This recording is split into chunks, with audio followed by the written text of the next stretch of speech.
I'm looking at my hair and I'm thinking like I need a cauldron and a pointy hat with this thing going on. Anyway, how'd you sleep last night? Like a log? Not at all? Well, hang in, watch this video. I'm Dr. Patty Barch. I'm a traditional naturopath, founder and owner of Naturally Unbridled and naturallyunbridled.com, where we focus on wellness solutions, not disease management. This is Down the Ridge with Dr. Patty, where I give you 7 to 10 minutes of holistic life and wellness information on my way to work. And the topic of today's video is sleep. Actually, in my book, 7 Steps to a Naturally Unbridled Life, I have an entire chapter called the Sleep Naturally chapter in that book that has some of the information I'm going to share today, but I've got even more information to share. So I don't know how many sleep hacks I'm going to share with you today, but suffice it to say, I use most of them. Okay, so what are some things you can do to improve your sleep? Well, sorry, but reduce caffeine.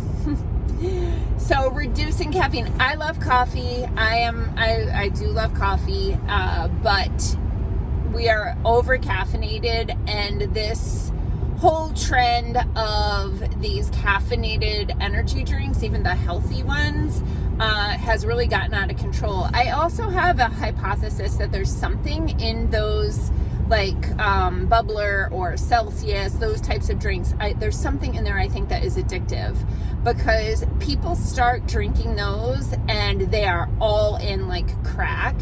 Where if somebody starts drinking coffee, they don't just keep drinking coffee like crazy. They gradually start adding more and more coffee to their life.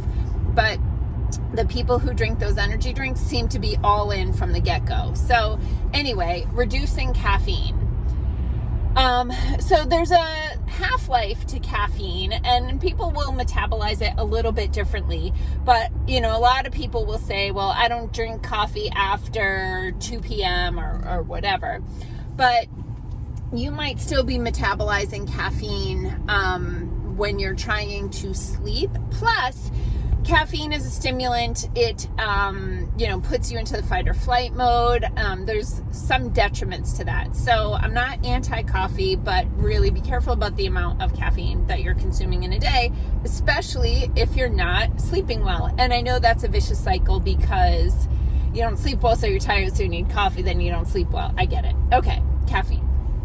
The second thing is movement, exercise, right? So we are so freaking sedentary, it's not even funny. Most people really walk from their house to their car to their job. They sit at a desk all day. They walk back to their car. They walk back to their house. And that's the extent of their steps for the day, barring an occasional trip to the bathroom or something.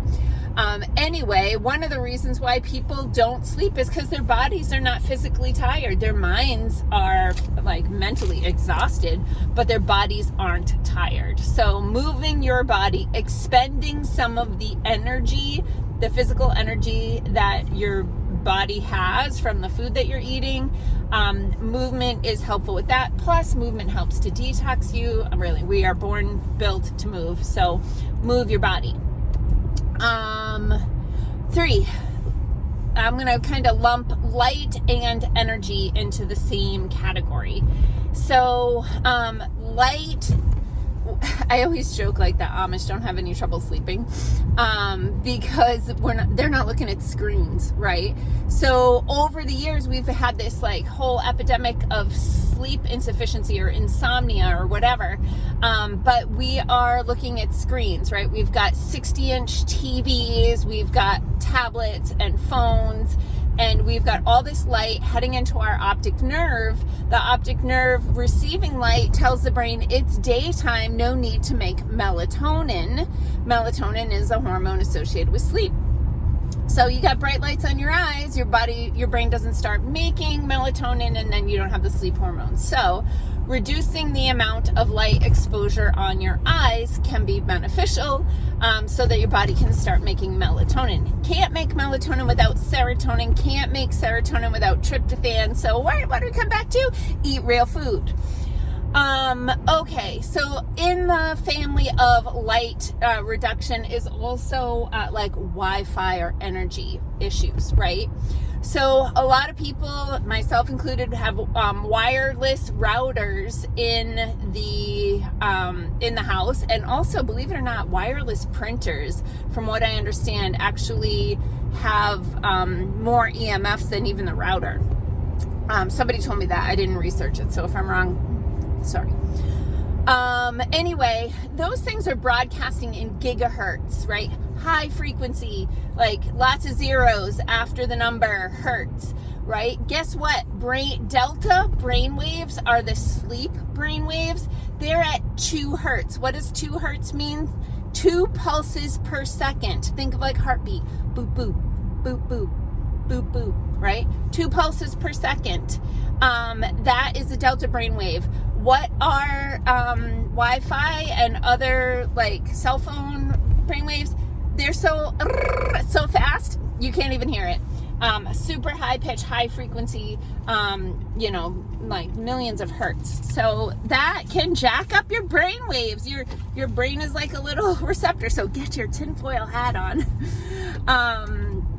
Your brain is like a receiver, and so if you have these like billions or millions or whatever it is gigahertz broadcasting into your brain, when you're trying to get to 2 hertz, boom, boom, boom, boom, it's going to interfere with your sleep. So sometimes it's just something like unplugging your Wi-Fi at night can be helpful. There's also a ton of remediation tools out there. I'm not going to get into that in this video, but my house is loaded with remediation tools for the Wi-Fi, the smart meter, all the crap. Okay, so there's that. All right, I mentioned melatonin. There's so much stuff out there about melatonin that kind of drives me crazy. Like, oh, don't take melatonin because you'll stop making it. Okay, I'm not saying that's not true. There's some truth to that, but the problem is it's a hormone that your body needs, and if you don't have enough of it, you need to supplement with it, because sleep is freaking important. Your body heals during the sleep phase. If you're not sleeping, you're not healing. I've been saying that forever. So you would never, never, never say to a diabetic, don't take that insulin because your body's going to stop making it. Well, you probably already stopped making it, which is why you need insulin, or you're insulin resistant, whole other video. Or same thing with melatonin. You've probably stopped making it. Maybe because you don't have enough serotonin. Maybe because you don't have enough tryptophan. Maybe because you're eating a Chick-fil-A. Regardless, melatonin is a sleep hormone, has amazing anti-inflammatory properties. There's tremendous research showing mega dosing of melatonin can be helpful for cancer situations, etc. Right? It's a useful molecule. Personally, the only melatonin I use is the one that I carry in my office. It's a liposomal formulation, and not all liposomal formulations are created equal. I have tried multiple liposomal formulations of melatonin, and the one that I find works the best, and the clients consistently report that it outperforms other melatonin, is the one I carry in my office. So, and it tastes like orange creamsicles. Bonus.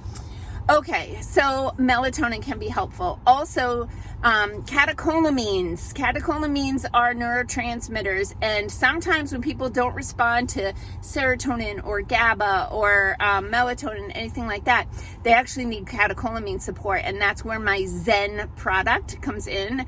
It goes to the catecholamines so that you can get good sleep. And that class of people that they can't get good sleep until they quiet that down, that works amazing.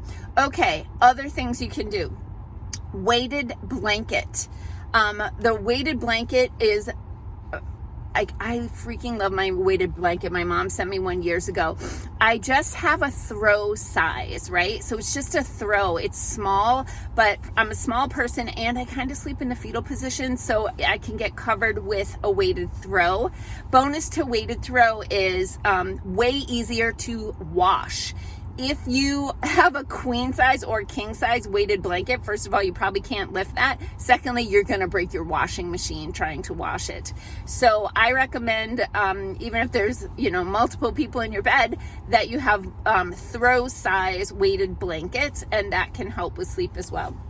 Another one, I have very thin eyelids, okay? I can actually see through my eyelids pretty well, the light. So I wear a stocking cap. It's very sexy. I wear a stocking cap and pull it over my eyes for darkness. So that helps in two ways. One, I'm pretty cold and your body temperature drops during sleep. So having a stocking cap on helps to keep me warmer. And then I just pull it down a little bit further, to cover my eyes.